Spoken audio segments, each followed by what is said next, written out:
Unique series of reports tonight on what can be a controversial issue. We're calling it the truth about boys and girls. First of all, the obvious. They all grow up to be men and women, and there are obvious differences, but more similarities than a lot of people might think.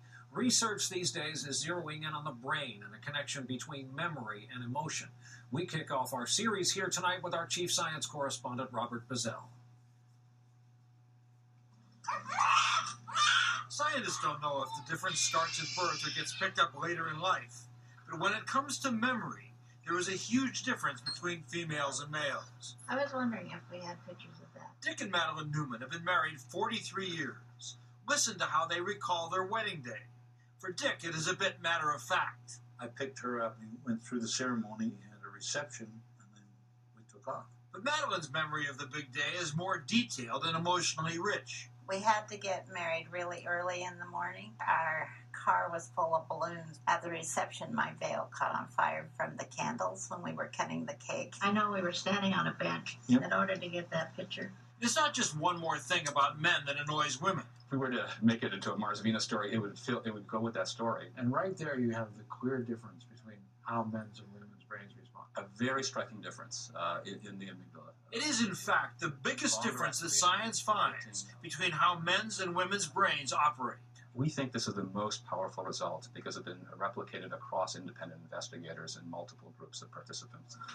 When people in a brain scanner look at pictures that spark emotions because, for instance, they are frightening or tragic, men end up storing the memory on the side of the brain where they can separate the emotions from the details. Women keep the memories on the other side. For women, there's much more of an integration, literally in the brain, physically, in terms of brain anatomy, where emotional feelings and emotional memories occur. A few pounds lighter. And that is how brain science explains the Newmans' different memories of their wedding day. We'll say, "Did you remember this?" And he'll say, "Yeah," and then we'll reminisce. But I thought that we kind of reminisce the same, but evidently we don't. They don't, because of a profound difference between the male and female brain. So different laboratories were looking at the amygdala and its production of memories or making memories. And some studies said, well, it's the left amygdala as the key player. And some studies said it's the right amygdala as the key player. So we just looked at the papers and we said, gee, every time it's a left amygdala finding, they happen to have done it with women. Every time it's a right amygdala, it happens to be run with men. So we said, let's look at both men and women and just see whether that's the story. And in fact, that's what we found out is that when we put men and women in a single study, compare them directly, different amygdala on the left and the right were involved in manufacturing emotional memory. Well, by doing the brain imaging, we could ask what's going on inside the brains of men and women as they were performing looking at these scenes. And what happened in both the left and the right amygdala is that the more intense they found the scene, the more the left amygdala turned on.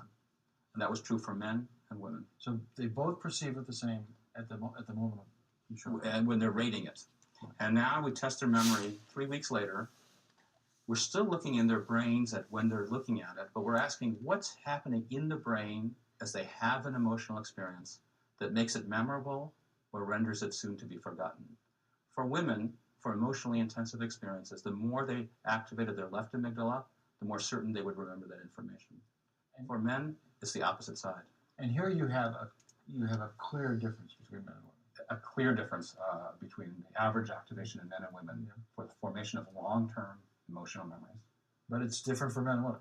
Men's and women, here is proof that men and women's brains can be different. Can be very different under the same exact experience in terms of what they're seeing and what they're responding to.